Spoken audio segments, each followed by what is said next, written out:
Assalamualaikum warahmatullahi wabarakatuh. Saya Rizky Hasanaya Fajrin. Di sini saya akan menjelaskan materi pendidikan agama Islam yang sudah saya pelajari. Materi yang pertama yaitu tentang akhlak. Di sini saya akan menjelaskan pengertian dan ruang lingkup akhlak, pembagian akhlak, serta pembinaan akhlak. Nah, apa sih akhlak itu? Secara umum, pengertian akhlak adalah suatu sifat atau perangai yang melekat pada diri seseorang yang tercermin dari tindakan dan perbuatan orang tersebut dalam kehidupannya sehari-hari. Secara etimologi, istilah akhlak berasal dari bahasa Arab khuluq yang artinya perilaku, baik itu perilaku terpuji maupun perilaku tercela. Dalam hal ini, akhlak seseorang tercermin dari perilakunya sehari-hari tanpa banyak berpikir atau pertimbangan dan tidak ada unsur paksaan dari luar. Selanjutnya ada ruang lingkup akhlak. Secara umum ada 5 hal yang termasuk di dalam ruang lingkup akhlak seseorang di masyarakat. Yang pertama itu ada akhlak pribadi, yaitu perilaku pribadi seseorang dalam menyikapi segala hal yang menyangkut dengan dirinya sendiri, misalnya motivasi, etika, kreativitas, emosi, dan lain sebagainya. Yang kedua, ada akhlak berkeluarga, yaitu perilaku seseorang dalam menyikapi hubungan dengan keluarganya, meliputi kewajiban orang tua, anak, dan kerabat. Misalnya, etika kepada orang tua, tanggung jawab orang tua terhadap anak-anaknya, dan lain-lain. Yang ketiga, ada akhlak bermasyarakat, yaitu perilaku seseorang dalam menyikapi hubungan dengan anggota masyarakat yang ada di sekitarnya. Misalnya, kehidupan masyarakat yang saling membantu, saling menghargai antar tetangga di sekitarnya, dan lain sebagainya. Selanjutnya ada akhlak bernegara, yaitu tingkah laku dan tindakan seseorang dalam menyikapi hubungannya dengan negara dan bangsanya. Misalnya, membayar pajak demi pembangunan, menjaga kerukunan dan keutuhan bangsa, dan lain sebagainya. Selanjutnya ada akhlak beragama, yaitu tingkah laku dan tindakan seseorang dalam melaksanakan kewajibannya terhadap kepercayaannya, baik itu kepada Tuhan maupun kepada sesama manusia. Selanjutnya ada materi pembinaan akhlak. Pembinaan akhlak merupakan suatu usaha, tindakan, dan kegiatan yang dilakukan melalui usaha sendiri dalam rangka mengembangkan akhlak para anak didik agar mereka mempunyai akhlak yang mulia dan memiliki kebiasaan yang terpuji, atau dengan kata lain, anak didik diharapkan bisa menjadi pribadi yang berakhlakul karimah. Selanjutnya ada 6 metode pembinaan akhlak dalam perspektif Islam. Metode yang diambil dari Al-Quran dan hadis serta pendapat pakar pendidikan Islam, yakni yang pertama ada memberikan teladan, memberikan pembiasaan, memberikan nasihat, memberikan ciretera, memberikan perumpamaan, dan memberikan ganjaran. Ada 3 langkah cara membina akhlak. Berikut ini adalah beberapa cara yang bisa dilakukan oleh orang tua untuk membentuk akhlak yang mulia pada anak. Yang pertama, teladan yang baik kepada anak. Yang kedua, ajak anak melakukan aktivitas bersama. Yang ketiga, memberikan penilaian pada apa yang dilakukan anak. Yang keempat, menanamkan nilai kebaikan di tengah keluarga. Materi selanjutnya adalah sumber-sumber ajaran Islam. Yang pertama itu ada Al-Quran. Secara bahasa, Al-Quran berarti bacaan, sedangkan selain kata Al-Quran, ada juga sebutan bagi Al-Quran, yaitu kata Alkitab. Menurut bahasa, Alkitab adalah tulisan, sesuatu yang tertulis tetapi sudah menjadi umum di dalam ajaran Islam untuk nama Al-Quran, yaitu kalam Allah Subhanahu wa Ta'ala. Kehujaan Al-Quran. Kehujaan atau kebenaran berarti landasan. Kehujaan Al-Quran itu terletak pada kebenaran dan kepastian isinya, yang sedikit pun tidak ada keraguan atasnya. Adapun beberapa bukti dari kemukjizatan Al-Quran, antara lain, dalam Al-Quran terdapat ayat-ayat yang berisi tentang kejadian-kejadian yang akan terjadi di masa mendatang, dan apa-apa yang telah tercantum di dalam ayat-ayat tersebut adalah benar adanya. Yang selanjutnya, dalam Al-Quran terdapat fakta-fakta ilmiah yang ternyata dapat dibuktikan dengan ilmu pengetahuan pada zaman yang semakin berkembang ini. Selanjutnya, ada pokok-pokok isi Al-Quran. Yang pertama itu ada masalah tauhid, kedua ibadah, ketiga janji dan ancaman, keempat jalan menuju kebahagiaan dunia akhirat, yang kelima riwayat dan cerita. Yang kedua ada as-sunnah. As-sunnah menurut bahasa artinya cara atau sistem, baik cara Nabi Muhammad SAW atau juga lawan dari bid'ah. Sedangkan menurut istilah, as-sunnah adalah apa yang dibebaskan oleh Nabi Muhammad SAW, baik berupa ucapan, perbuatan, maupun pengakuan. Kehujahan as-sunnah. Berulang-ulang Allah memerintahkan kita di dalam Al-Quran agar kita taat kepada Allah dan juga kepada Rasul-Nya. Di samping itu, di dalam Al-Quran sendiri kita dapati perintah-perintah, akan tetapi tidak disertakan bagaimana pelaksanaannya, misalnya perintah sholat, puasa, dan sebagainya. Dalam hal yang demikian ini, tidak lain kita harus melihat kepada as-sunnah.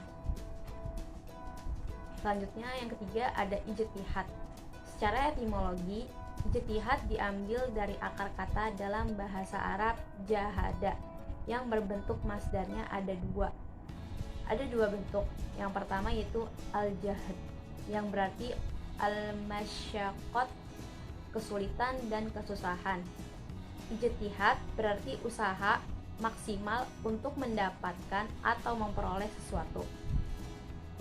Ada macam-macam ijtihad.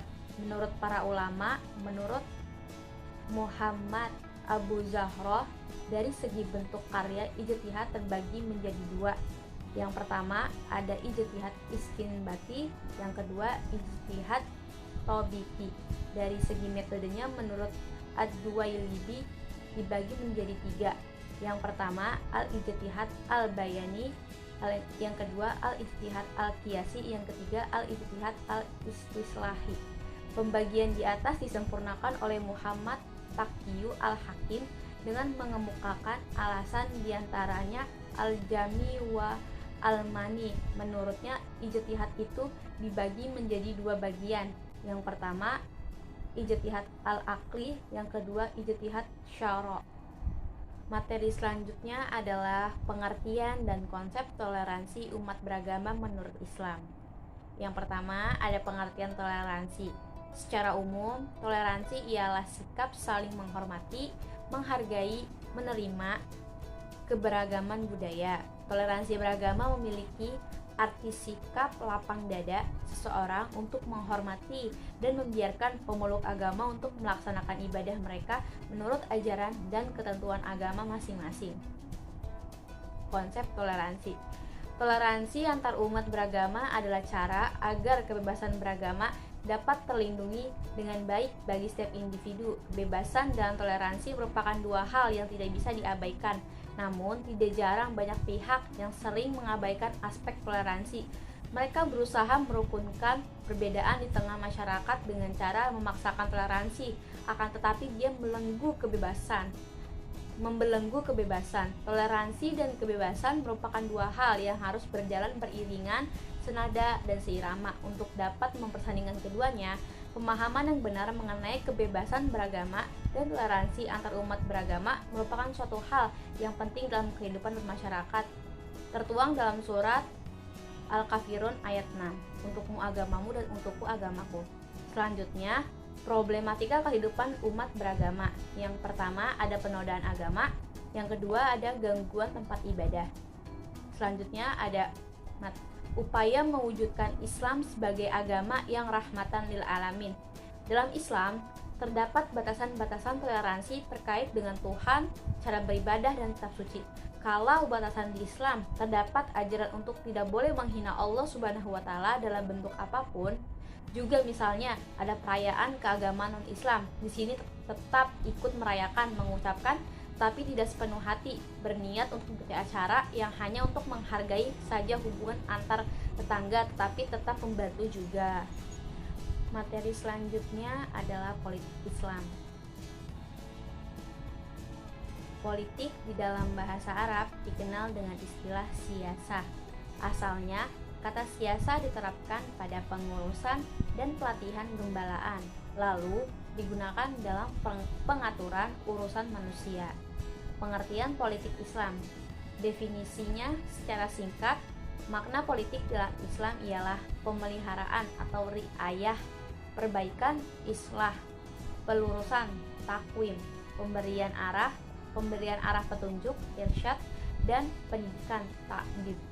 Tujuan politik Islam yang pertama ada menjaga keimanan sesuai dengan prinsip yang disepakati ulama. Yang kedua, keadilan masyarakat, melaksanakan proses pengadilan ketika terjadi perselisihan. Yang ketiga, ada melindungi HAM. Setiap manusia memiliki hak untuk dilindungi dan mendapat hukuman apabila melanggar. Yang keempat, ada menjaga keamanan antar daerah serta negara. Yang kelima, ada kejujuran, membangun pekerja yang jujur dan efisien. Yang keenam, ada keuangan, mengelola keuangan pribadi dan negara agar tetap tertata. Yang ketujuh, menjaga nama baik Islam. Prinsip politik Islam.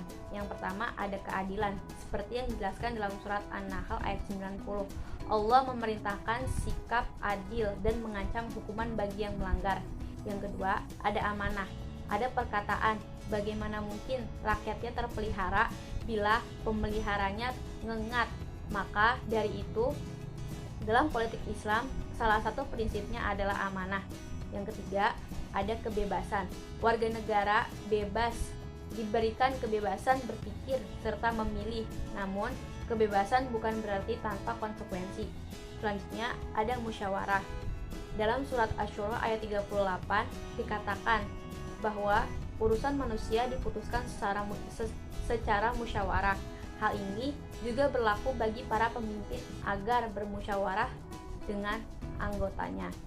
Selanjutnya, ada kebinekaan dan kebangsaan. Keanekaragaman ras, budaya, bahasa, dan juga agama termasuk poin penting dalam politik Islam, seperti dalam surat Ar-Rum ayat 22. Selanjutnya ada perdamaian. Damai, perpolitikan suatu negara dapat berjalan dengan lancar apabila rakyatnya merasakan kedamaian. Hal ini berhubungan dengan ajaran Islam yang seringkali disebut agama damai, sebab kata Islam sendiri berasal dari as-salmu yang artinya damai. Dan di antara tanda-tanda kebesarannya ialah pencipta langit dan bumi, perbedaan bahasamu dan warna kulitmu. Sungguh pada yang demikian itu benar-benar terdapat tanda-tanda bagi orang-orang yang mengetahui. Selanjutnya ada kontribusi umat Islam dalam perpolitikan nasional. Proklamasi kemerdekaan, umat Islam ikut serta dalam upaya memerdekakan Indonesia sejak zaman kerajaan Pancasila. Kelahirannya didasari oleh umat-umat Islam. Regulasi perundang-undangan, sampai saat ini ada banyak landasan yang berkaitan dengan hukum Islam. Ada jurisprudensi, salah satu instrumen hukum yang digunakan hakim dalam menegakkan keadilan. Ini dapat mengadopsi hukum Islam untuk memenuhi rasa keadilan tersebut. Selanjutnya ada hukum kebiasaan, suatu hukum yang meski belum diperundang-undangkan pun tetap diikuti oleh masyarakat. Sekian video penjelasan materi pendidikan agama Islam dari saya, kurang lebihnya mohon maaf. Wassalamualaikum warahmatullahi wabarakatuh.